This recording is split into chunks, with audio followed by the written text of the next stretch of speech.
하나님의 귀한 축복이 오늘 여기 계신 모든 분들에게 함께 하시길 예수님의 이름으로 축원합니다. 날씨가 갑자기 추워져서 이제는 막 그냥 편안하게 자지 못하고 이제 보일러 조금 틀어야 잠을 자는 시간이 되었습니다. 또 한국에 사계절이 있다는 것이 참 감사합니다. 왜냐하면 늘 뜨거워도 못 살고 늘 추워도 못 살 것 같습니다. 적절할 때에 우리의 눈에게 좋은 것들을 볼 수 있게 만드신 하나님, 그 하나님께 감사하며 살아가시는 성도 여러분과 제가 되길 간절히 바랍니다. 오늘 설교 제목은 뭘로 정할까 하다가 갑절의 영감이라는 제목으로 함께 나누길 원합니다. 성도 여러분, 혹시 선물 받아보신 적이 있나요? 선물이 좋은 거 주면 좋습니까? 그냥 대충 만들어 놓은 거 받는 게 좋습니까? 예. 기왕이면 좋은 거 받으면 좋습니다.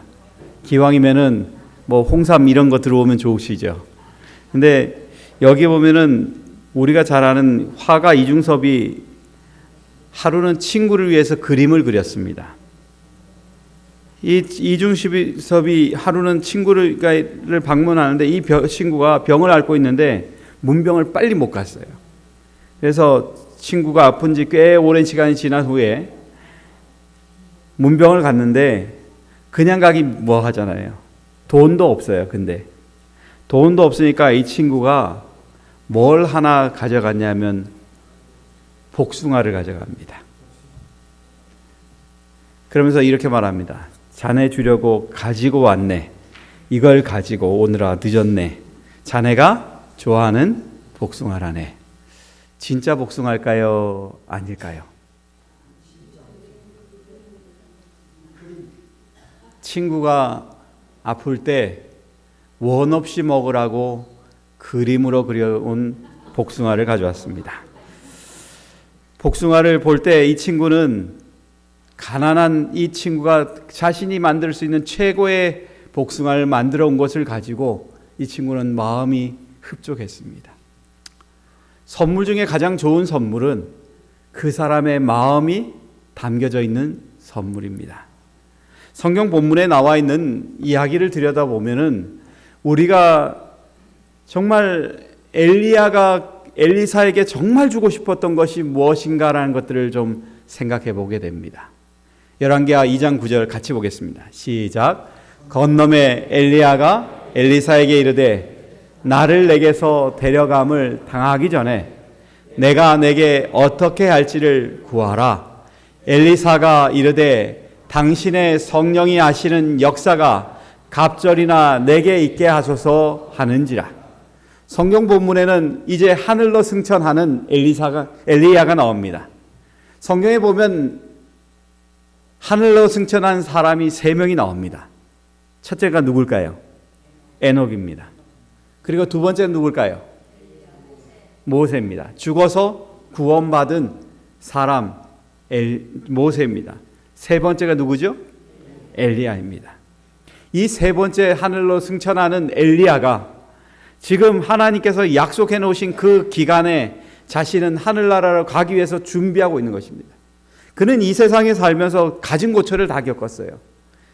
잘 아는 것처럼 하나님과 그리고 또한 우상과의 전쟁에서 그는 그것들을 이기기 위해서 갈멜산에서 큰 전투를 벌였고 나 죽여달라고 한 그런 얘기도 하고 나 좀 쉬고 싶다 할 때 하나님께서 이제는 그를 데리고 하늘나라를 가시는 것입니다. 이제는 자신의 결정, 자신의 삶의 마지막은 이제 정해져 있어요. 그가 지금 원하는 것은 이 마지막에 자기를 끝까지 쫓아오는 누구에게? 엘리사에게 선물 주는 게 그의 목적입니다. 그런데 여러분, 선물 준다 그럴 때 눈에 보이는 걸 받아야 되겠어요? 눈에 보이지 않는 걸 받아야겠어요? 이제 곧 떠날 엘리야인데 기왕이면 어떤 걸 받으면 좋아요? 눈에 보이는 걸 받는 게 좋아요. 근데 엘리사는 뭐라고 얘기합니까?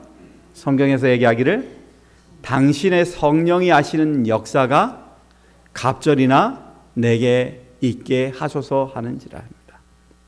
당신의 성령. 당신이 이때까지 하였던 이 전쟁의 모든 능력을 주셨던 하나님의 성령께서 이제는 나에게 갑절로 임해줬으면 좋겠다는 것입니다. 여러분, 이 말이 그러면 엘리야보다 나는 더 좋은 걸 달라는 걸까요? 아니면 다른 뜻이 있을까요? 좀 기왕이면 꽃배기로 주는 게 좋을까요? 여기서 말하는 것은 이것은 좀 다른 것입니다. 신명기에서 보면은 이 장자에게 주는 분깃이 있습니다. 장자는 6 형제가 있으면 6명 중에서도 몇 배를 가져야 돼요? 2배를 가져야 돼요. 그래서 6명이면 7등분을 해가지고 5등분은 형제들이 갖고 장자는 2개를 가져는 거죠. 그렇게 하는 것이 그들의 법입니다. 근데 엘리야가 원하는 것은 나를 선지자로 불렀고 하나님께서 선택하셨으니 이 어렵고 힘든 시국에 정말 장자로서 선지자로 부르신 그 뜻에 합당하여서 내가 당신의 뜻을 온전히 이룰 수 있는 은혜의 복을 달라는 것입니다. 여러분, 우리가 잘 아는 것처럼 엘리사가 맞이하는 시대가 평안한 시대가 아닙니다. 엘리사가 봤던 것처럼 그는 첫 번째 경험한 존재가 누구냐면 바로 아합과 이세벨입니다. 아합과 이세벨이 뭘 섬겼을까요? 바알 신을 섬겼습니다. 이세벨은 또 뭔 신을 섬겼을까요? 우상을 섬겼다고 하시면 그렇게 넘어가겠습니다. 우리는 이세벨의 하는 모습을 보면서 성경에 이렇게 얘기합니다. 이세벨은 내가 용납함이니 그가 그 종들을 가르쳐 꾀어 행음하게 하고 우상의 제물을 먹게 하였다라고 말합니다.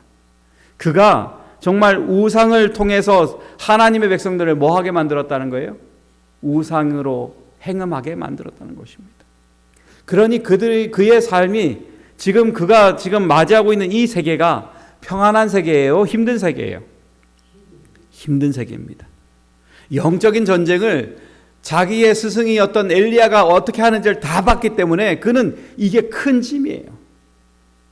근데 그 다음에 아하시아가 추가합니다. 그는 얼마나 무서운 일을 행하는지 여호와의 노를 어떻게 했다고 말하고 있어요? 격동했다고 말하고 있습니다. 그러니까 그의 하는 모든 것들이 지금 하나님의 신앙을 전혀 받아들이지 않는 그 왕국을 두고 지금 이 일을 해야 되는 것입니다. 참 이상한 건 북방 이스라엘은 좋은 왕이 있었어요? 없었어요? 한 명도 없었어요. 참 그 나라에 사는 백성들은 참 불쌍한 사람입니다. 왕이 있는데 쓸모 있는 왕이 하나도 없고요. 왕이 있는데 다 하나님을 믿고 의지하면서 산다라고 얘기하는데 실제적으로는 다 우상만 섬기는 그런 나라에 사는 것입니다.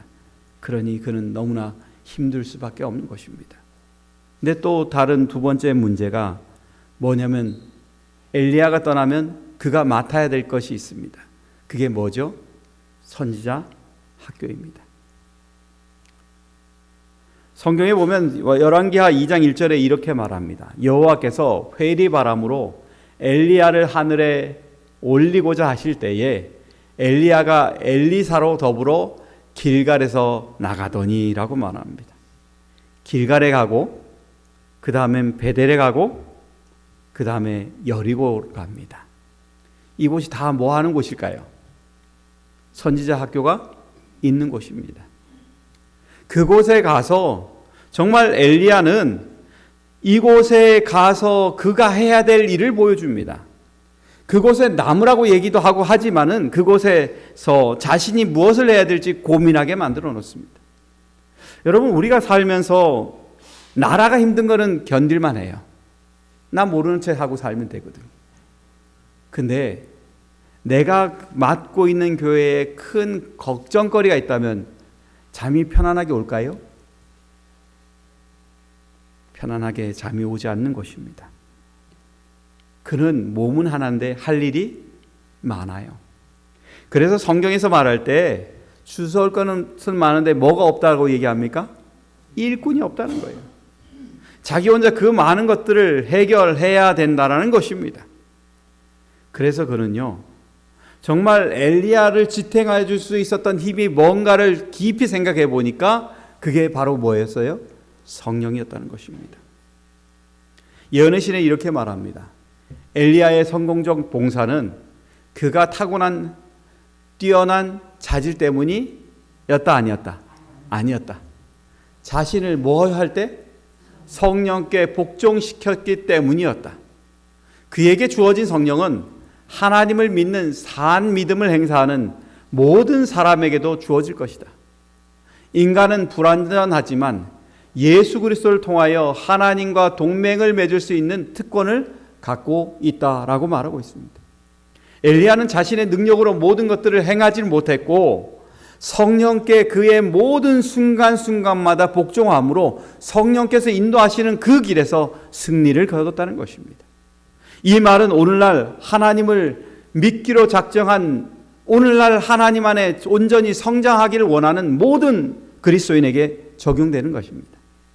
우리 모두는 바로 산 믿음을 통해서 엘리야가 성령을 의지하여서 그의 길이 아름다웠던 것처럼 오늘 우리 또한 그 길을 쫓아가는 믿음의 사람이 되어야 됨을 이야기하고 있는 것입니다. 그리고 또한 우리에게 말하는 것은, 바로 하나님께서 우리에게 알려주는 것은 바로 갑절의 영감이 우리의 삶에 적용될 때 우리의 신앙이 안전할 뿐만 아니라 하나님 안에 모든 일을 할 수 있다는 것들을 이야기해 주고 있는 것입니다.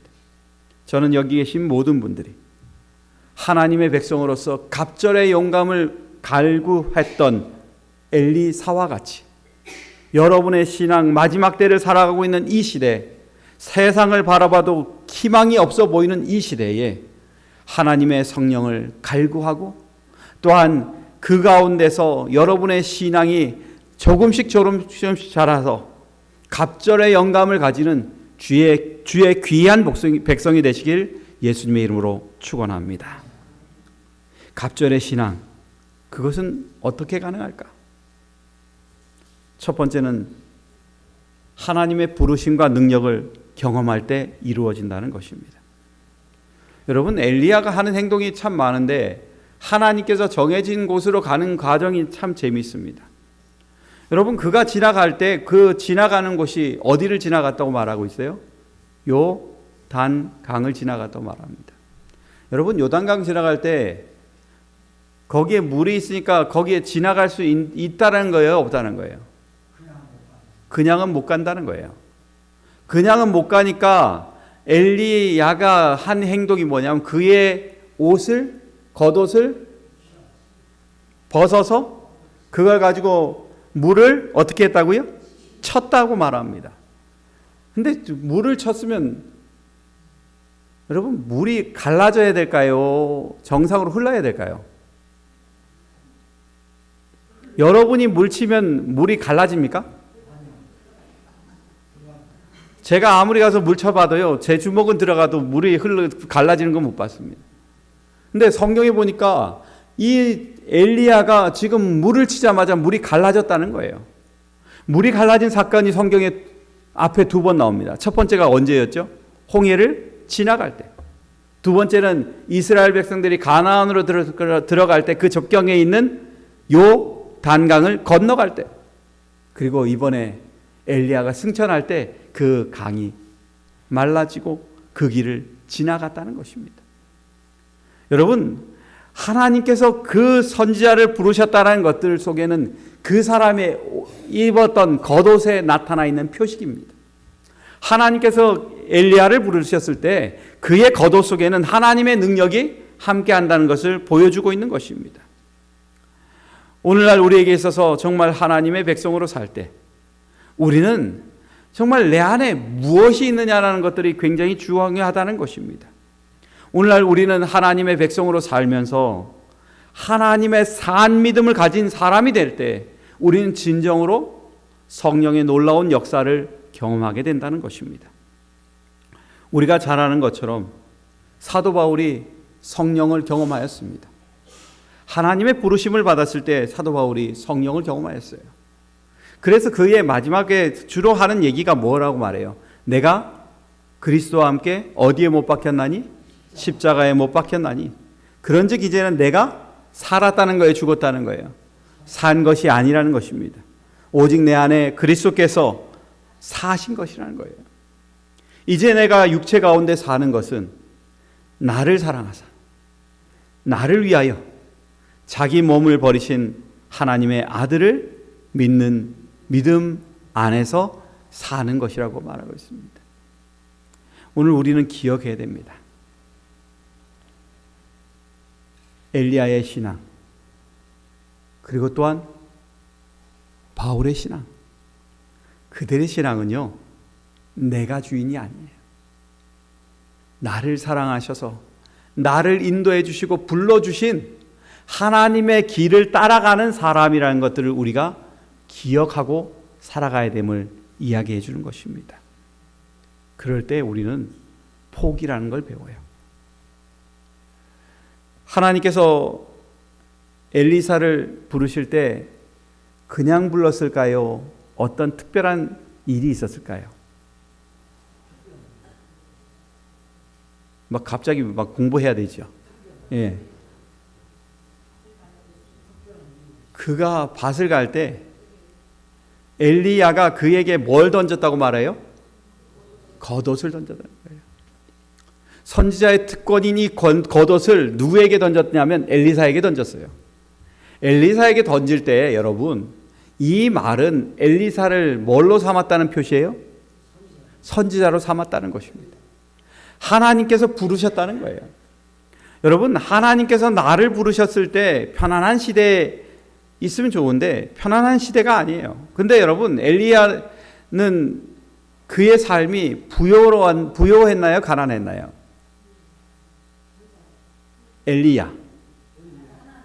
엘리야는 가난했어요.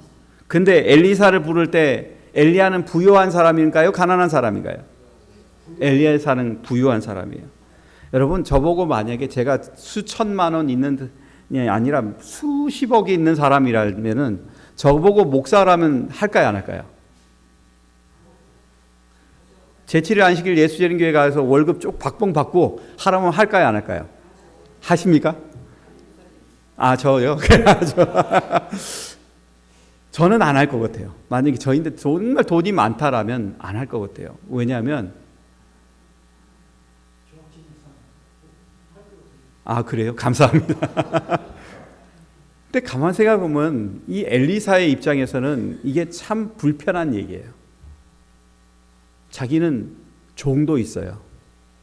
그리고 같이 일할 수 있는 사람들이 있는데 갑자기 엘리사가 오더니만 겉옷을 던지더니만 너 이제 선지자야 이렇게 얘기하니 이거 기분 좋은 얘기예요, 안 좋은 얘기예요?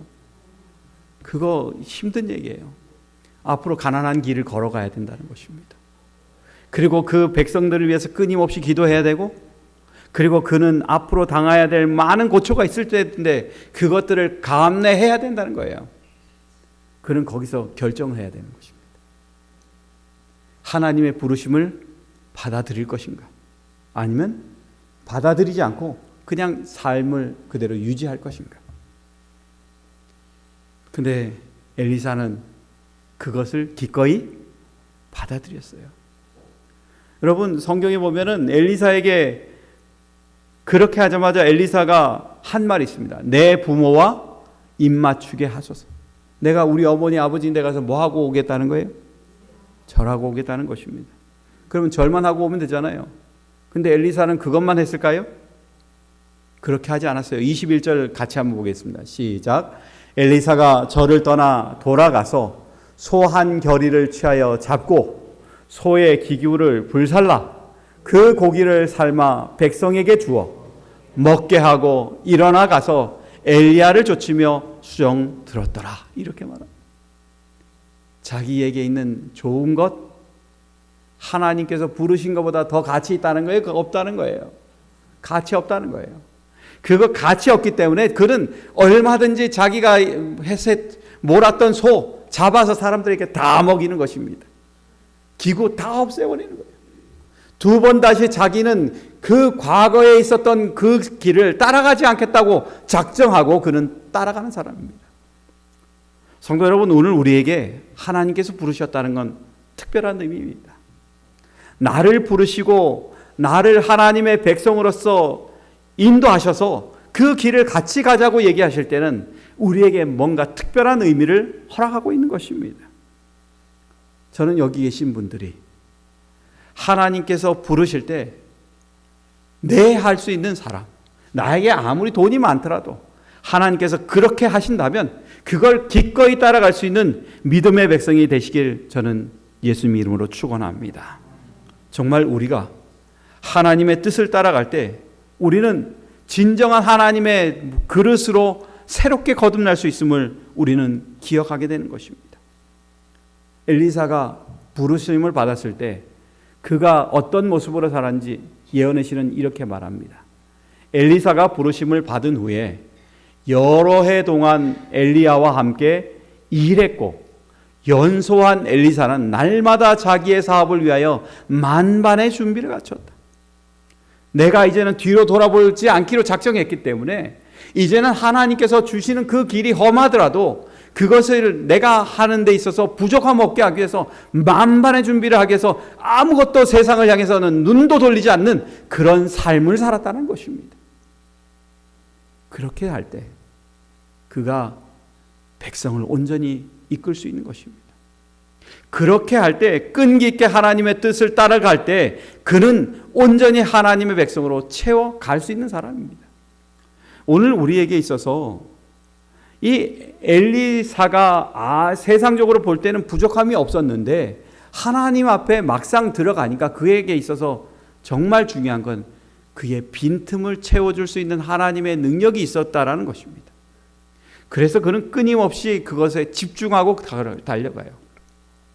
여러분, 오늘 우리에게 있어서 하나님을 믿을 때 여러분은 여러분의 부족함을 혹시 느끼시고 살아가십니까? 아니면 나는 부족함이 없다고 생각하고 살아가십니까? 성경을 볼 때마다 늘 부족해요. 근데 여러분, 우리가 나만 바라보면은 부족한 것 같아요? 부족하지 않은 것 같아요? 어떤 것 같아요? 제가 제 아들인데 가끔가다 질문합니다. 제가 하도 우리 아들을 가지고 맨날마다 어렸을 때부터 주원이는 못생겼어 그 얘기했더니만 얘가 이렇게 얘기합니다. 주원아, 너는 잘생겼니? 못생겼니? 그러면은 얘가 뭐라 그럴까요? 생겼어 이렇게 말합니다. 못생겼다 그러면은 너는 못생겼어 그럴까봐 말은 못하고, 잘생겼다 그러면 우리 아버지가 뭐 할 것 같으니까 너는 못생겼다니까 그 얘기할 것 같으니까 말은 못하니까 뭐라고 얘기해요? 생겼어 그냥. 근데 여러분, 이 부족함이 있으면은 사람이 채우려고 그래요. 부족함의 반대가 뭘까요? 만족입니다. 만족. 여러분, 우리가 살아가면서 정말 중요한 거는 부족함을 채울 수 있는 만족으로 가는 길이 분명히 있다는 것입니다. 그런데 여러분, 이 만족은 누구에게 갈 때 느껴지냐면 바로 전문가에게 갈 때 만족이에요. 여러분, 제가 그림을 그리면은 제 그림을 보고 제 한 사람이 얘기하는 게 있습니다. 제대로 좀 그려, 이겁니다. 저는 그림을 그리면 항상 졸라맨이라는 걸 그려요. 여러분, 졸라맨이 뭔지 모르시죠? 머리 있고 팔 2개 있고 다리 2개 있고 작대기 하나 있어서 사람 모양 있는 게 졸라맨입니다. 근데 여러분, 제가 그림을 그렇게 별로 못 그려요. 그러니까 사람 그리려면 뭐예요? 동그라미에 해가지고 2개 다리, 팔, 끝 이렇게 말합니다. 그러니까 사람들이 볼 때 정성으로 그렸겠어요? 대충 그렸겠어요? 대충 그려요. 그러면 이 그림을 가지고 그림 잘 그리는 사람 옆에 가면 제가 가지고 갈까요? 안 가져갈까요? 절대 안 가져가죠. 왜냐하면 나는 그걸 그림을 별로 그릴 자신이 없으니까. 근데 여러분, 우리에게 있어서 하나님은 어떻게 해주길 원하냐면 하나님 앞에 우리의 신앙을 가지고 가서 점검받기를 원하셔요. 그래서 우리가 정말 하나님께서 쓰고자 하는 정말 좋은 그릇으로 우리가 살길 원하세요. 성경에 보면 예수님 앞에 자신의 도화지를 낸 사람이 있습니다. 그게 누굴까요? 부자 법관이에요. 자기가 자기 자신을 볼 때 자기는 참 괜찮은 사람이에요. 왜냐하면 하나님의 율법 잘 지켜요. 돈도 많아요. 세상적으로 볼 때 부족함이 전혀 없는 사람이에요. 그래서 예수님 앞에 도화지를 내서 나 괜찮은 사람이죠 이렇게 얘기하는데 예수님은 전문가잖아요. 그 사람을 잘 알잖아요. 그래서 예수님께서 하시는 말씀이 이겁니다. 내가 온전하고자 할진대 가서 내 소유를 팔아 가난한 자를 뭐하라? 주라. 이것이옵니다. 너에게 딱 하나만 빠지면 넌 진짜 완벽해. 그림 정말 완벽한 그림이야. 그 그림이 뭐다? 너의 재물을 팔아서 가난한 사람을 나눠줘. 그러면 너는 완전한 그림이 되는 거야. 근데 여러분, 이 사람이 그 그림을 설명해 줬는데 그 그림 도화지를 어떻게 줘요? 예수님께 던지고 가요. 왜냐하면 자기는 돈이 최고거든요. 돈보다 하나님께서 우리에게 주시는 그 구원, 영생을 원했던 그 마음이 싹 사라지는 거예요. 돈 때문에. 여러분, 우리가 살면서 정말 중요한 거는 정말 하나님께서 나를 부르셨을 때 구원을 주셨고 그 가운데 합당한 그림을 그릴 수 있는 사람으로 나를 부르셨다는 것들이 얼마나 소중한지를 아는 사람이 될 때 우리는 진정한 하나님의 백성이 될 수 있음을 여러분 기억하고 살아가시길 간절히 바랍니다. 우리는요, 이 세상을 살면서 후회합니다. 잘해도 후회, 못해도 후회합니다. 남편이 속썩일 때 아내들이 얘기합니다. 내가 저 인간하고만 결혼 안 했어도 내가 이 고생 안 하는데, 이 얘기합니다.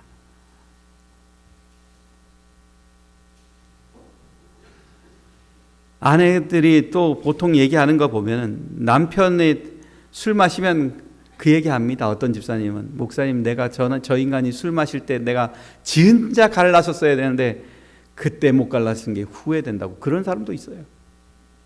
왜 그럴까? 우리 인생은요, 후회하는 인생이기 때문에 그래요. 근데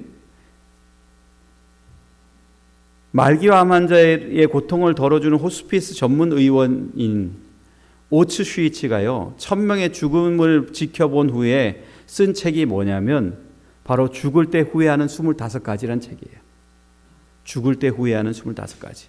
25가지가 있는데 그 중에 제가 다 끄집어내려면 그것 한참 적어야 되니까 그 중에 한 6개만 가져왔어요.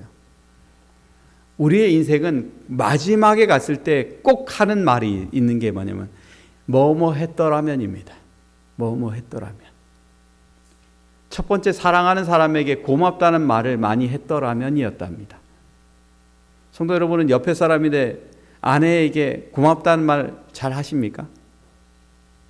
남편에게 고맙다는 말 잘 하십니까? 안 해요. 저도 이거 보다 보니까 찔려가지고 제가 안 사람인데 고맙다는 말을 별로 안 해요. 저도 그러더라고요. 아, 여자 집사님이 안 하시구나. 근데 어찌됐든 이런 말을 잘 하지 않는데요. 두 번째, 내가 정말 하고 싶은 일을 했으면 하는 것들을 못했을 때 사람들은 후회를 한다는 것입니다. 내가 과거에 좀 더 겸손했었으면, 내가 지금보다는 더 나아졌을 텐데 하는 생각을 한답니다. 내가 저 사람인데 좀 더 친절을 베풀었으면 내가 지금 외롭지 않을 텐데, 그런 말을 한답니다. 내가 나쁜 짓 하지 않았었으면 그래도 좀 괜찮았을 텐데, 내가 내 인생에 진짜 꿈을 꾸고 그 꿈을 이루려고 노력 좀 했었으면 좋았을 텐데, 내 현실에 있는 문제만 가지고 탓하고 그러고 자포기했으니 참 난 불쌍한 인생이야. 여러분, 근데 기억하십시오. 하나님께서 여러분을 선택하셨을 땐 하나님은 후회하지 않기 위해서 여러분을 선택했다는 것을 기억하시기 바랍니다. 성경에 보면 이렇게 말합니다. 하나님의 은사와 부르심에는 후회하심이 있다 없다? 없다.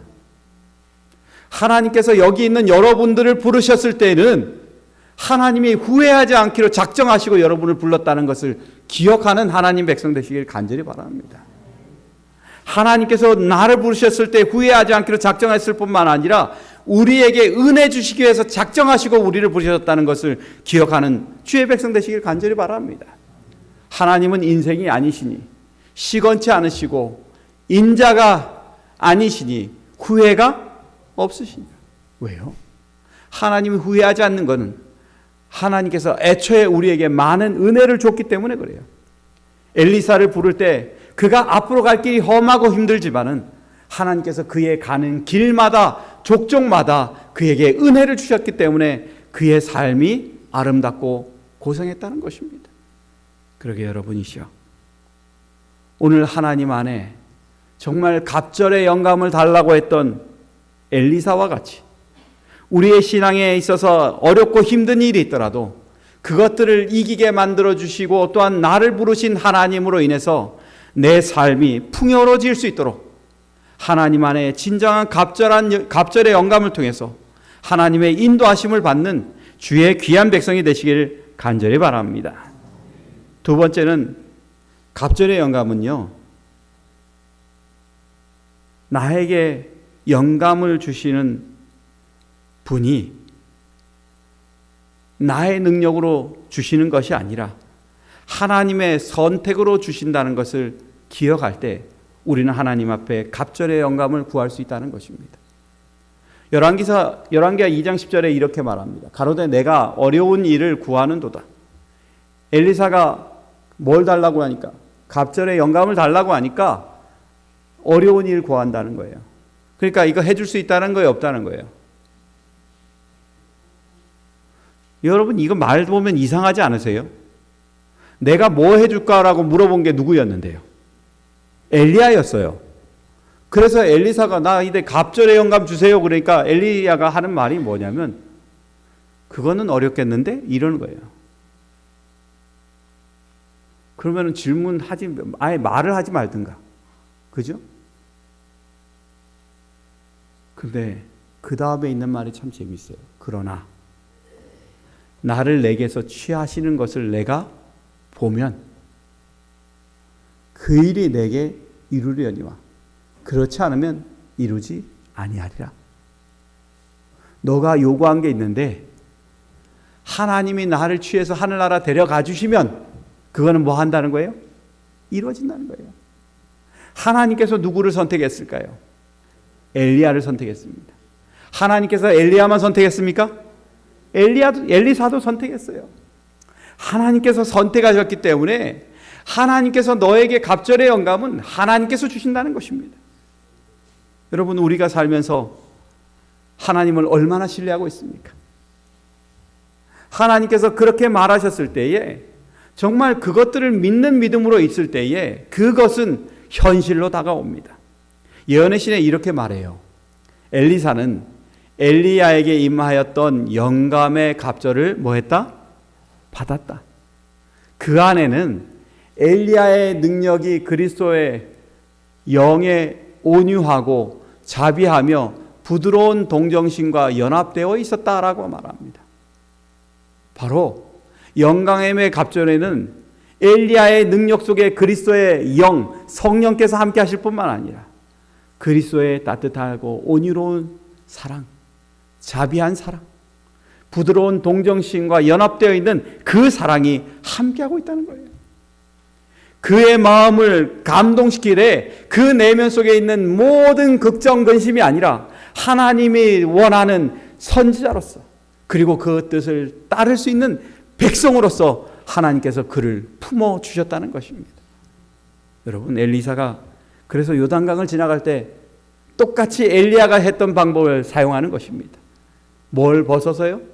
겉옷을 던져서 그걸 가지고 강을 쳤다면 물이 똑같이 어떻게 해요? 갈라졌어요. 요단강이 그래서 총 몇 번 갈라졌어요? 3번 갈라진 것입니다. 여러분,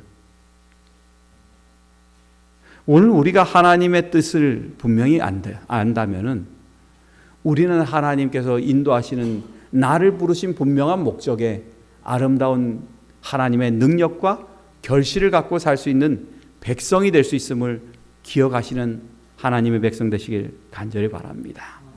그럴 때 그 사람은 모든 게 넉넉한 사람이 되는 것입니다. 저는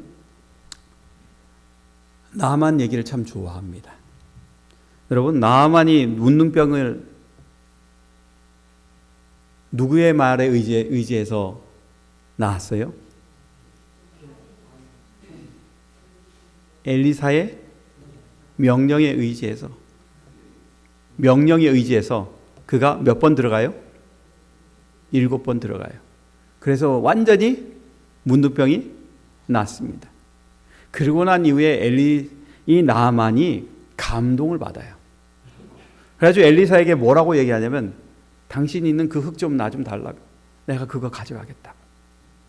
근데 하나만 좀 용서해 달라고 그런 거예요. 내가 지금부터 여호와를 믿기로 작정했는데 내가 내 나라 아람으로 가면은 내가 여호와를 섬기는데 한 가지 못하는 게 있다고. 그게 뭐냐고. 그게 바로 림몬 당에 가서 몸을 굽혀서 절을 해야 되는데 그거를 하는 것 좀 용서해 달라고. 여러분, 오늘 우리가 살면서 하나님 백성들이 완전한 개혁을 못할 때 가끔가다 꾸지람할 때가 있나요? 그죠? 꾸지람할 때 있죠. 좀 제대로 개혁 좀 하라고. 그런데 여러분, 엘리사는 뭐라고 말하고 있어요? 거기 노란색에 너는 평안히 가라. 너가 그 상처 있고 힘들어하는 그 마음을 나는 이해한다는 거예요. 하나님의 선지자로서 부르심을 받은 사람, 성령의 인도하심을 받는 사람은 그 생각하는 거나 말하는 것이 넓다라는 것을 말해주고 있는 것입니다. 오늘 우리가 하나님의 백성으로서 정말 여러 가지 믿음을 갖고 살아가지만 정말 어렵고 힘든 믿음을 온전히 지키지 못하는 사람을 품을 수 있는 그릇은 오늘 우리가 준비되어 있어야 됨을 기억해야 된다는 것입니다. 그리고 그렇게 하시는 것이 바로 성령의 놀라운 역사라는 것입니다. 저는 여기 계신 분들이 정말 하나님의 뜻을 따라서 하나님의 능력으로 꼴지어지고 아름다운 결실을 맺어지는 하나님의 백성이 되시길 예수님의 이름으로 축원합니다. 그래서 우리가요, 세상에 살면서도 정말 너그러운 사람, 하나님의 뜻들을 온전히 구분할 수 있는 사람, 그런 사람이 되시길 예수님의 이름으로 축원합니다. 세 번째는 어떻게 할 때 그 사람이 정말 갑절의 영감을 가질 수 있을까? 세 번째는 바로 바짝 붙어가는 신앙이라는 것입니다. 여러분, 여기 성경에 보면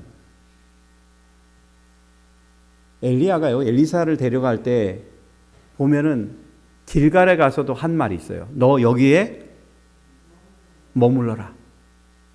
베델 가서도 머물러라.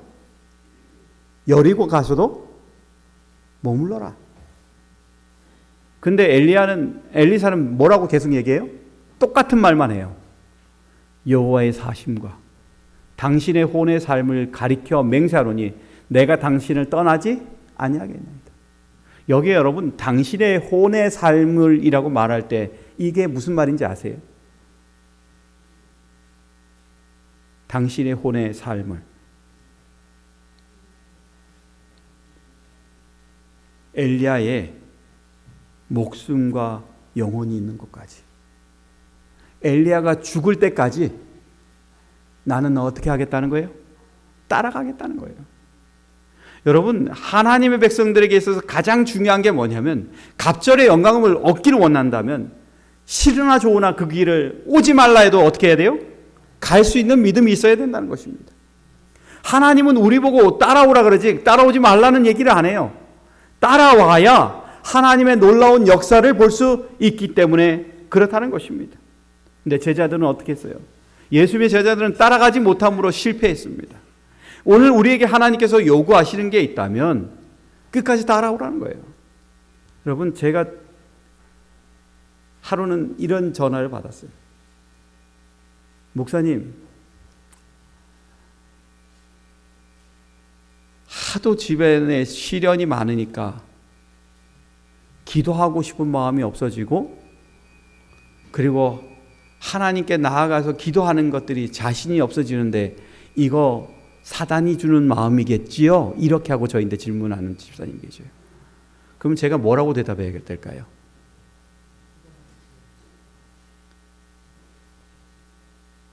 집사님은 답을 알고 계시잖아요. 아무리 힘든 일이 있어도 기도하셔야죠. 고통스러운 일이 있어도 기도하셔야죠. 하나님께서 하나님의 백성들을 이 고난의 시간 속에 하나님 앞에 더 바짝 붙으라고 그 고난을 주는데 그 고난을 포기하고 가시면 안 되죠. 그러면 그 집사님이 전화 받으면서 비시시 웃으십니다. 비시시 좀 말이 좀 그렇죠. 웃으시면서 이렇게 얘기합니다. 목사님, 그 얘기 듣고 싶어서 전화했어요. 여러분, 오늘 우리가 하나님을 바짝 쫓아간다는 것이 바로 갑절의 영감을 얻는 기초라는 것을 기억하시기 바랍니다.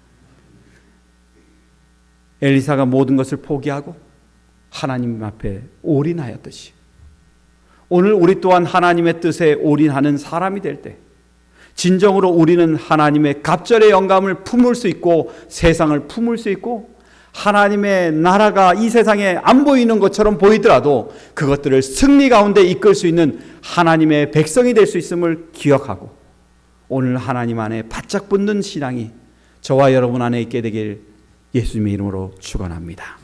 그리고 여러분의 삶이 하나님 안에 복되시길 간절히 바라며 말씀을 마치겠습니다.